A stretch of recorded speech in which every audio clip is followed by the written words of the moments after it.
So it was announced before today's game against the Indiana Pacers that Dwayne Wade was joining the Utah Jazz ownership group.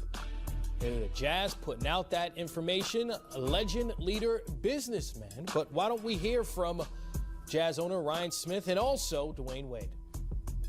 When we put together our ownership group, I mean, I don't think that I'd even gotten that far, but a couple years prior to that, you know, Dwayne and I had been working, we've been talking together, hey, let's get into business together. We'd gotten to know each other, and it had always been talking. We actually started talking about the ownership piece of this right about the time when it happened. And if you think about our group with Ryan Sweeney, is a legendary tech investor. We got the Millers, who have been the most amazing, one of the most steady hands in all of basketball, and Mike Cannon-Brooks in Australia. Like, we all bring a piece to this. And, you know, where I come from in my business, I always try to get people around who add something, who I want to be in business with, who, and we try to go for the best. And so when our conversations just kept going and going, this was a natural fit. I've always tried to take a mentorship, you know, kind of role in the NBA. You know, I understand how important veterans are. I understand how important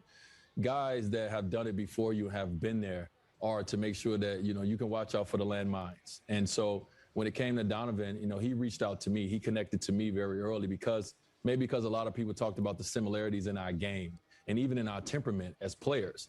And so we just connected. And just like a lot of other guys in the league over the course of time, I have been a big brother. I've been a mentor. And this is another example of doing that. It's really, I'm not the first to do this, but, you know, to be 39 years old, 2 years retired from the game, and to be sitting up here today with this is just showing Donovan, this is showing other guys in the NBA, you know, what's possible for us. And it's also showing, you know, the young kids in my community, you know, you guys, I grew up with this being a fairy tale. We're making it to the NBA, being an owner of a team, being successful in the world was a fairy tale. And I'm a living, you know, example that fairy tales do come true. And so I'm excited about what this not only does for the NBA, but what it does for the little boys and girls out there that look like, you know, look like myself.